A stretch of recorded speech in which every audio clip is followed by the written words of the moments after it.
ஹல்லேலூயா. கர்த்தர் நல்லவராக இருக்கிறார். ஆமென். சந்தோஷமாக இருக்கவங்களாம் ஒரு அல்லேலூயா சொல்லுங்க பார்க்கலாம். ஹல்லேலூயா. கர்த்தருக்குள் மகிழ்ச்சியாக இருப்பதே உங்களுடைய பலன். ஹல்லேலூயா. ஒரு மாதிரி சோர்வுகள், வாழ்க்கையில் பலவீனங்கள், மன உளைச்சல்கள்லாம் வரும்போது நீங்கள் கர்த்தருடைய சமூகத்தில் சந்தோஷமாக இருந்து பாருங்கள். அதுதான் உங்களுக்கு பலனை கொடுக்கறதா இருக்குது, ஸ்ட்ரென்த்தை கொடுக்கறதா இருக்குது. ஹல்லேலூயா, ஹல்லேலூயா. ஸோ எப்பொழுதுமே கர்த்தருக்குள்ளே என்ன பண்ணுமா? சந்தோஷமாக இருங்கள், சந்தோஷமாக இருங்கள் என்று சொல்லி மறுபடியும் நான் உங்களுக்கு சொல்லுகிறேன் என்று சொல்லி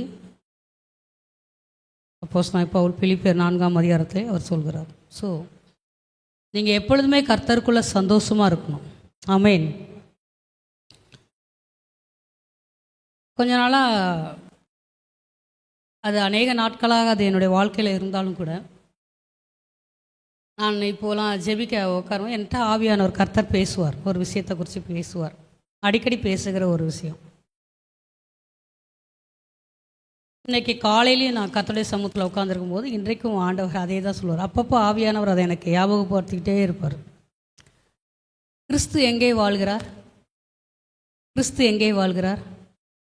நாமே தேவனுடைய ஆலயமாக இருக்கிறோம். ஹல்லேலூயா. நம்ம தான் சர்ச்சு. சொல்லுங்கள், நான் தான் சர்ச்சு. அதை சொல்ல கஷ்டமாக இருக்கா? இப்போ நான் வசனத்தை தான் சொல்கிறேன். எங்கேயோ இருந்து எதையோ எடுத்துகிட்டு வந்து பொய்யான ஒரு உபதேசம், கள்ள உபதேசம் அல்ல. 1 கொரிந்தியரில் வாசிக்கும் போது நீங்களே தேவனுடைய ஆலயமாக இருக்கிறீர்கள். சொல்லுங்கள் பார்க்கலாம், நான் தான் சர்ச்சு. கையை உயர்த்தி சொல்லுங்கள், வாயை திறந்து சொல்லுங்கள், நான் தான் சர்ச், நான் தான் கோயில். இப்படி சொன்னால் புரியும் நினைக்கிறேன். நம்ம தமிழர்களுக்கு தமிழ் பாஷையில் பேசிட்டா நல்லாயிருக்கும் நினைக்கிறேன். சொல்லுங்கள், நான் தான் கோயில், நான் தான் கோயில். ஹல்லேலூயா. அப்போது ஒரு கோயில், ஒரு சர்ச்சு எப்படி இருக்கணும் சொல்லுங்க பார்க்கலாம். இப்போ இந்த சர்ச் இருக்குன்னு வைங்களேன். இந்த சர்ச்சில் வந்து ஒரு நீங்கள் உள்ளே நுழைஞ்சோன்னே என்ன இருக்குது? எல்லாம் அப்படியே ஒரு நீட்டாக ஒரு சேர் போட்டிருக்குது. இங்கே நல்ல இசைக்கருவிகள் வாசிக்கப்படுகிறது, இங்கே நல்ல பாடல்கள் பாடப்படுகிறது, இங்கே நல்ல ஆராதனை இருக்கிறது. எல்லாமே இந்த கோயிலுக்குள்ளே இருக்கிறது. ஹல்லேலூயா. நீங்கள் உள்ளே வந்தோடனே சேர்லாம் அங்கிட்டு அங்கிட்டு அப்படியே களைஞ்சி கிடக்குது. சேர்லாம் எப்படி இருக்குது? களைஞ்சி கிடக்குது. இங்கே வந்து பார்த்தா ஜான்ரஸ் அப்படி ஒரு மூலையில் உட்காந்துட்டு ஹான்னு கொட்டாயை விட்டுட்டு தூங்கிட்டு இருக்கிறார். ஒரு மாதிரி சோம்பலாக உட்காந்துருக்கிறார். அங்கிட்டு மேலே நம்ம ட்ரம்ஸ் வாசிக்கிறவர், அவர் ஒரு ஏனோ தானான்னு உட்காந்துருக்கிறார். ஸோ எல்லாமே வந்து தாறுமாறாக இங்கே இருக்குது. இப்படி வைங்களேன், ஊழியக்காரங்க நான் ஜெபம் பண்ணுற சாக்கில் அங்கே அப்படியே நல்லா தூங்கிட்டு இருக்கிறேன். நீங்கள் வந்து உள்ளே வந்து பார்க்குறீங்க. நீங்கள் முதல்ல நம்ம மனசில் நான் கேட்பேன் அந்த கேள்வியை, இது என்ன சர்ச்சா, இது என்னன்னு நான் கேட்பேன். ஹல்லேலூயா. நான் கூட அப்படி தான் கேட்பேன். அப்படிங்கிறவங்க ஒரு கையை வைத்து ஒரு அலையில சொல்லுங்க பார்க்கலாம். கேட்க மாட்டிங்களா? அப்போ ஒரு உணர்வே இல்லாமல் இருக்கிறோம்மா. ஹல்லேலூயா. சரி, ஒரு வீட்டுக்குள்ளே போகிறோன்னு வைங்க. ஒரு வீட்டுக்குள்ளே போகிறோம். அந்த வீட்டுக்குள்ளே எல்லாமே ஒழுங்கினமாக அப்படியே களைஞ்சி எல்லாமே கிடக்கு. உங்கள் வீட்டில் எதான் கிடக்குன்னு வைங்க. வேறு வீடுனா கேட்க முடியாது, வேறு வீடுனா கேட்க முடியாது. உங்கள் வீட்டுக்குள்ளே கிடக்குது. எப்படி இருக்கும் சொல்லுங்கள்? பிள்ளைங்க வராங்க, ஷூவை கழட்டி ஒரு ஷூ இந்த மூளைக்கு பறக்குது, இன்னொரு ஷூ இந்த மூளைக்கு பறக்குது, நாத்தம் பிடிச்ச சாக்ஸு, சோபா மேலே ஒரு சாக்ஸ் இருக்குது, பெட்டு மேலே ஒரு சாக்ஸ் கிடக்குது. எப்படி இருக்கும் நமக்கு? ஹல்லேலூயா. ஒரு ஒழுங்கு இல்லைன்னு வைங்களேன், அந்த இடத்த பார்க்குறதுக்கே அசிங்கமாக இருக்கும். ஹல்லேலூயா. ஒரு வீட்டுக்குள்ளேயே கவனிக்கிறீங்களா? ஹல்லேலூயா. ஒரு வீட்டுக்குள்ளேயே சகலமும் நமக்கு ஒழுங்கு இருக்கணும்னு தோணுதே. ஒரு சபைக்குள்ளே, ஒரு கோயிலுக்குள்ளே எவ்வளோ ஒழுங்கு இருக்கணும்னு எதிர்பார்ப்போம். ஹல்லேலூயா. ஸோ அதில் தேவன் வாசமாக இருக்கிறார். நீங்கள் தேவனுடைய ஆலயமாக இருக்கிறீர்கள். நீங்கள்லாம் சர்ச்சாக இருக்கிறீங்கன்னு பவுல் சொல்கிறாரு. இப்போ ஒரு சர்ச்சு வந்து எவ்வளோ சுத்தமாக இருக்கணும், எவ்வளோ நீட்டாக, எவ்வளோ அழகாக இருக்கணும். அந்த சர்ச்சுக்குள்ளே உள்ளே போனாலே ஒரு ப்ரெசன்ஸ், உள்ளே வந்தாலே அப்படியே உட்காந்து அமைதியாக அந்த வசனங்களை கேட்க, அப்படியே அவ்வளோ ஆராதிக்க, அவ்வளோ ஒரு மனசுக்கு ஒரு சந்தோஷத்தை கொடுத்தா நல்லாயிருக்கும். ஹல்லேலூயா, ஆமென், ஹல்லேலூயா. ஸோ அப்போ நீங்கள் தான் தேவனுடைய ஆலயம் அப்படின்னா, நம்மளுடைய மனசு, நம்ம உள்ளத்தில் இருக்கிற ஆவி, ஆத்துமா, நம்முடைய சரீரம் எப்படி இருக்கிறது என்று சொல்லி நம்மை நாமளே நிதானித்து பார்க்க வேண்டும். ஹல்லேலூயா. கர்த்தர் கேட்டார், என்ன வார் நான் தான் உனக்குள்ளே வாசமாக இருக்கிறேன். நான் அடிக்கடி சோர்வெல்லாம் எனக்கு வரும், சில நேரங்களில் இப்போல்லாம் கொஞ்சம் பயம் கூட வரும். நம்ம சொன்ன மாதிரி என்ன ஜான் ஏறினா முளச இருக்குது, என்ன ஜான் ஏறினா நம்ம 2 அடி மேலே ஏறினா 4 அடி சறுக்கிற மாதிரி சோதனைகள், பிரச்சனைகள், போராட்டங்கள் எல்லாம் வரும். ஆமேன். இதனால் அநேக முறை கர்த்தாவை போதும் சுவாமி, எனக்கு இந்த சோதனையே எனக்கு வேண்டாம் சாமி, நான் ஜெபிச்சது. ஆனால் அதில் தான் கர்த்தருடைய மகிமை இருக்குதுன்னு நான் பார்த்துருக்குறேன். ஹல்லேலூயா. எந்த அளவுக்கு நம்ம சோதிக்கப்படுகிறோமோ, எந்த அளவுக்கு நம்ம பாடுகளுக்குள்ளே கடந்து செல்கிறோமோ, அந்த அளவுக்கு நம்ம மேலே கர்த்தருடைய வல்லமை தங்கி இருக்கும் என்று சொல்லி வேதம் சொல்லுகிறது. ஹல்லேலூயா. அப்போது ஒரு சபை என்று சொன்னால் இவ்வளோ அழகாக இருக்கணும், இவ்வளோ நீட்டாக இருக்கணும், இப்படி இருக்கணும், அப்படி இருக்கணும் எதிர்பார்க்குறோம் இல்லையா? நமக்குள்ளே தேவனுடைய ஆவியானவர், ஹலோ கவனிக்கிறீங்களா? Praise the Lord. நமக்குள்ளே தேவனுடைய ஆவியானவர் வாசம் செய்யும்போது நம்முடைய ஆலயமாகிய இந்த சரீரம் எவ்வளோ ஒழுங்கும் கிரமமாக, எவ்வளோ பியூட்டிஃபுல்லாக இருக்கணும். கை உயர்த்துகிறாள் இல்லையா? ஆமேன். நீங்கள் தான் கோயில், நீங்கள் தான் சர்ச்சு. நம்ம இது ஒரு சர்ச்சு, இது ஒரு சபை, எல்லாரும் கூடி வருகிற ஒரு சபை. ஹல்லேலூயா. சபை கூடுதலை விட்டு விடாதவர்கள் எல்லாம் சேர்ந்து நம்ம கூடி வர ஒரு சபை. இப்போ கோயிலாக இருக்கிற நாம் கர்த்தருக்குள் எப்பொழுதும் சந்தோஷமாக இருக்க வேண்டும். ஹல்லேலூயா. ஏன்னா தேவனுடைய ஆவி உங்களில் வாசமாக இருக்கிறார் என்பதை அறியாதிருக்கிறீர்களா? ஆமேன். தேவனுடைய ஆவி உங்களுக்குள்ள இருக்கிறார். ஹல்லேலூயா. சொல்லுங்க, நான் கேட்குறேன், அபிஷேகத்தை பெற்றிருந்தாலும் சரி, பெறலைனாலும் சரி, என்னைக்காவது ஆவியானவர் மூஞ்ச சுழிச்சு வச்சுட்டு உட்காந்துருப்பாருன்னு நீங்கள் நினைக்கிறீங்களா? கவனிங்க, அவர் எப்போ பார்த்தாலும் மூஞ்ச உருன்னு வச்சுக்கிட்டு, எப்படி வச்சுக்கிட்டு? ஆவியானவர் எப்போ பார்த்தாலும் மூஞ்ச உருன்னு வச்சுக்கிட்டு, அப்புறம் அப்படியே கடு கடு கடு கடுன்னு பேசிக்கிட்டு, அப்படியே குற்றம் கண்டுபிடிச்சிக்கிட்டு, அப்படியே குறை கண்டுபிடிச்சிக்கிட்டு, மற்றவங்க மேலே எப்போ பார்த்தாலும் குற்றம் சாட்சி கொண்டே இருக்கிறது. நான் ஆவியானவர். நான் யார்? ஆவியானவர். ஸோ அதனால் எல்லாம் அடங்கி, அப்படியே கணவனாக இருந்தாலும் சரி, மனைவியாக இருந்தாலும் சரி, எல்லாம் அடங்கி அப்படி மக்கள் எனக்கு எல்லாரும் கீழ்ப்படிஞ்சு அப்படியே அடங்கி, அப்படி ஒரு சுபாவம் ஆவியானவர்கிட்ட இருக்குதுன்னு நீங்கள் நினைக்கிறீங்களா?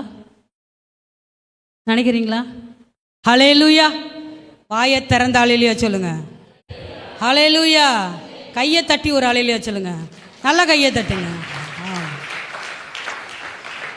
நாம் தேவனுடைய ஆலயமாக இருக்கிறபடினாலே, தேவனுடைய ஆவி நமக்குள்ளே இருக்கிறபடினாலே, நாம் செய்கிற ஒவ்வொரு கிரியைகளும் தேவனுடைய ஆவியானவர் என்ன செய்வார் அப்படிங்கிறத நம்முடைய எண்ணமாய், நம்முடைய சிந்தையாய் இருக்க வேண்டும். ஹல்லேலூயா. நான் ஒருத்தட்ட பேசும்போது தேவ ஆவியானவர் இந்த இடத்துல இருந்தால் என்ன பேசுவார் அப்படிங்கிறத நான் அறிஞ்சிருந்து அதை நான் பேசுகிறவளாக காணப்பட வேண்டும். ஹல்லேலூயா. அதே மாதிரி எனக்கு ஆப்போசிட்டில் இருக்கிற ஒரு நபர் தேவனுடைய அபிஷேகத்தை பெற்ற நபராக இருக்கும்போது நான் பேசுகிறது, நான் மெர்லின்ட்ட கிடையாது, நான் பேசுகிறது ஒரு நம்ம யார் ஒரு அந்த ஐஸ்கிட்ட கிடையாது, நான் பேசுகிறது ஆவியின் அபிஷேகத்தை பெற்ற ஆவியானவரை தனக்குள்ள வச்சிருக்கிற ஒரு நபரிடத்தில் நான் பேசுகிறேன் என்கிற உணர்வு எப்பொழுதும் நமக்கும் இருக்க வேண்டும். ஹல்லேலூயா. ஸோ ஆவியானவர் நமக்குள்ளே இருக்கிறபடினால் இது ஒரு பெரிய சத்தியம். பார்த்துக்கங்க, இது ரொம்ப பயங்கரமான சத்தியம். இது உள்ள ஆழம். அதாவது எபிரேயர் 6ஆம் அதிகாரத்தில் நாம் வாசிக்கும்போது, போட்ட அஸ்திபாரத்தையே மனம் திரும்புதல், ஞான ஸ்நானம், ஸ்நானங்களுக்கு அடுத்த உபதேசம், உயிர்த்தெழுதல், மரித்தோர் உயிர்த்தெழுதல், கைகளை வைக்குதல், இப்படிப்பட்ட உபதேசங்களையே நீங்கள் பண்ணாமல் பூரணர் ஆகும்படி நீங்கள் கடந்து செல்ல வேண்டும் என்று சொல்லி எபிரேயர் 6ஆம் அதிகாரத்தில் அப்போஸ்தலனாகிய பவுல் எழுதுகிறார். அப்போது ஒரே ஒரு வார்த்தை, நான் தேவனுடைய ஆவி எனக்குள்ளே இருப்பார் என்று சொன்னால் நான் எப்படி இருக்க வேண்டும்? ஒரு நபருக்குள்ளே தேவனுடைய ஆவியானவர் இருக்கிறார், இவர்கள் அபிஷேகம் பெற்றவர்கள். இந்த சகோதரன் பரிசுத்த ஆவியின் அபிஷேகத்தை பெற்றவர். இந்த வாலிப பிள்ளை பரிசுத்த ஆவியின் அபிஷேகத்தை பெற்ற பிள்ளை. இந்த சகோதரி பரிசுத்த ஆவியின் அபிஷேகத்தை பெற்றவர்கள் என்கிற உணர்வு எப்பொழுதுமே நாம் மற்றவர்களிடத்தில் பேசும்போது ரொம்ப கவனமாய் பேச வேண்டும். ஹல்லேலூயா, ஹல்லேலூயா. நமக்கு மேலே இருக்கிற ஒரு அதிகாரியோ ஒரு ஊழியக்காரங்களோ அவங்க நமக்கு ஒரு ஆலோசனை தருகிறார்கள் என்று சொன்னால் அது என்ன பண்ண வேண்டும்? அதை கேட்டுக்கொண்டு பரிசுத்த ஆவியானவர் நமக்குள்ளே இருக்கிறபடினாலே அதற்குள்ளே நாம் வளர்கிறவர்களாக இருக்க வேண்டும். நேற்றைய தினத்திலே காத்திருப்பு ஜெபத்தில் பேசிட்டு இருக்கும்போது ஒரு வார்த்தை சொன்னேன். கர்த்தர் சொன்னார், நீங்கள் பெற்ற அபிஷேகத்தை துக்கப்படுத்தாதிருங்கள், அவிழ்த்து போடாதிருங்கள் என்று சொல்லி. ஹல்லேலூயா. எப்பெல்லாம் ஆவியானவர் துக்கப்படுகிறார் என்று சொன்னால், நான் ஒருவரை ரொம்ப மோசமாக நடத்தும் போது, நான் ஒருவரை ரொம்ப மோசமாக பேசும்போது, நான் ஒருவரை ரொம்ப அற்பமாக நினைக்கும் போது, நாம் ஒருவரை கேவலமாக நினைத்து இவர் உனக்கெல்லாம் என்ன தெரியும் என்று சொல்லி ரொம்ப மட்டம் தட்டி பேசும்போது எனக்குள்ளே இருக்கிற ஆவியானவரை நான் மிகவும் துக்கப்படுத்துகிறவளாக இருக்கிறேன். ஹல்லேலூயா. அபிஷேகம், பரிசுத்தாவினுடைய அபிஷேகம் அந்த வேலையை அவர் செய்ய மாட்டார். ஆமென். ஆவியானவர் இயேசுவை அப்படியே ஏவுனாராம். ஆவியானவர் என்ன பண்ணார்? இயேசுவை அப்படியே ஏவுறாராம். எங்கே போக சொல்லி? வனாந்தரத்துக்கு போக சொல்லி, உபவாசிக்கும்படி சொல்லி ஆவியானவர் ஏவுகிறார் என்று சொல்லுவார். இன்னைக்கு நிறைய பேர் ஆவியானவர் ஏவுகிறார். எப்படி ஏவுகிறார்னு நினைக்கிறாங்களா? மற்றவங்களை குற்றம் கண்டுபிடிச்சிட்டே இருக்கிறது. இது ஆவியானவருடைய வேலை கிடையாது. இது அதாவது வசனம் சொல்லுகிறது, உங்கள் ஆவியை குறித்து நீங்கள் எச்சரிக்கையாயிருங்கள் என்று சொல்லப்படுகிறது. ஹல்லேலூயா. தாறுமாறான வார்த்தைகள், தாறுமாறான வாழ்க்கை, ஒழுங்கினமான காரியங்கள் நம்முடைய வாழ்க்கையில் இருக்கும் என்று சொன்னால் நாம் தேவனுடைய ஆலயமாக இல்லை. ஆவியானவர் அந்த கிரியை அவர் செய்ய மாட்டார். கிறிஸ்தவ வாழ்க்கை ஒவ்வொரு நாளும் அது முன்னேறி போகிற, பரிசுத்த ஆவிக்கு கீழ்ப்படுகிற, பரிசுத்த ஆவியினாலே நடத்தப்படுகிற ஒரு வாழ்க்கையாய் காணப்பட வேண்டும். ஹல்லேலூயா, ஹல்லேலூயா. ஆவியானவர் வைராக்கியம் உள்ளவர் தான், வாஞ்சை உள்ளவர் தான். ஆனால் மற்றவர்கள் மீது வைராக்கியமும், மற்றவர்கள் மீது கசப்பும், மற்றவர்கள் மீது கோபமும், மற்றவர்களை தாக்குவதும் ஆவியானவருடைய வேலை அல்ல. அது அசுத்த ஆவியினுடைய வேலை. ஹல்லேலூயா. அது ஒரு மாமிசத்தின் கிரியை. ஆவியானவர், அதாவது வசனம் வாசிக்கிறது, தேவன் நமக்கு பயமுள்ள ஆவியை கொடாமல் பலமும் அன்பும் தெளிந்த புத்தியும் உள்ள ஆவியை கொடுத்திருக்கிறார். ஹல்லேலூயா. ஸோ நமக்குள்ளே இருக்கிற ஆவி பலமுள்ள ஆவியாக இருக்கிறார், அவர் அன்புள்ள ஆவியாக இருக்கிறார், அவர் தெளிந்த புத்தி உள்ள ஆவியாக இருக்கிறார். கரங்களை தட்டி ஆவியானவருக்கு ஸ்தோத்திரம் பண்ணுவோம். ஹல்லேலூயா. ஸோ அபிஷேகம் பெற்ற பிள்ளைகள் அப்படிதான் வாழ வேண்டும். அபிஷேகம் எல்லாருக்குள்ளேயும் ஆவியானவர் இருக்கிறார் என்று சொல்லி வசனம் சொல்லுகிறது. அபிஷேகம் நீங்கள் பெறலைன்னா கூட ஆவியானவருடைய நடத்துதல்னால தான் நீங்கள் உங்கள் இருதயங்களை இயேசுவுக்கு ஒப்பு கொடுத்தீர்கள் என்பது தெரியுமா உங்களுக்கு? ஆவியானவர் உங்களை ஏவனபடினால தான் உங்கள் இருதயத்தை நீங்கள் இயேசுவுக்கு கொடுத்தீர்கள். கொடுத்துருக்குறீங்களா? கொடுத்துருக்குறீங்களா? கொடுத்தவங்களாம் ஒரு அலையில சொல்லுங்க பார்க்கலாம். வேற எங்கிட்டும் போகலையே. ஹல்லேலூயா. அப்போது நம்ம இயேசுவுக்கு நம்ம ஆவியானவர் ஏவுதலின் படிதான் ஞானஸ்நானம் எடுத்திருக்கிறோம்.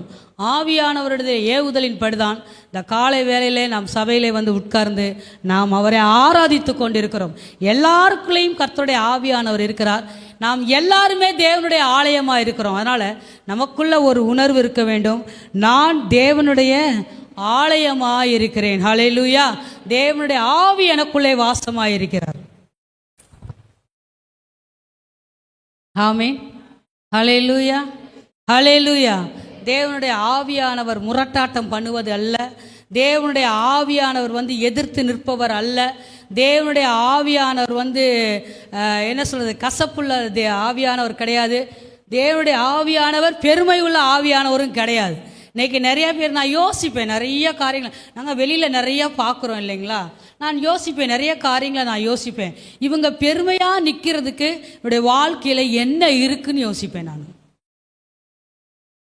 யோசிப்பேன், ஆண்டவரே இவர்கள் இப்படி ஒரு மண்டக்கிருவம் பிடிச்சி தலக்கணம் பிடிச்சி கர்த்தருடைய பிள்ளை ரட்சிக்கப்பட்டவர்கள் ஞானஸ்நானம் எடுத்தவர்கள், நான் வெளியில் உள்ள புறஜாதிகளை பேச விரும்பலை. ஸோ அப்படி இருக்கிறதுக்கு இவங்கள்ட்ட ஸ்பெஷலாக என்ன இருக்குது, ஏதாவது நல்லா, அதாவது உண்மையாகவே சொல்லுவாங்க, எல்லாம் ஒரு பழமொழி சொல்லுவாங்க, நிறை குடம் தழும்பாதான். ஹல்லேலூயா சொல்லுவோமா? ஹல்லேலூயா. நிறை குடம் தழும்பவே தழும்பாது, அது ஒரு அமைதியாக இருக்கும். ஆனால் இந்த குறை குடம் தான் என்ன பண்ணிட்டு இருக்கோம், தழும்பிட்டே இருக்கும். ஹல்லேலூயா.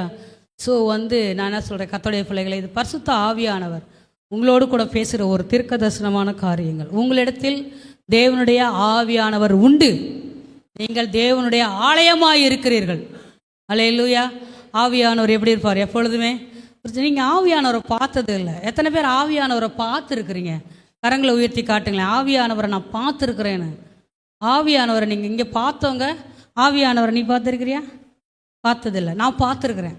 முத அபிஷேகம் பெற்ற போது நான் ஆவியானவரை அப்படியே பார்த்தேன்.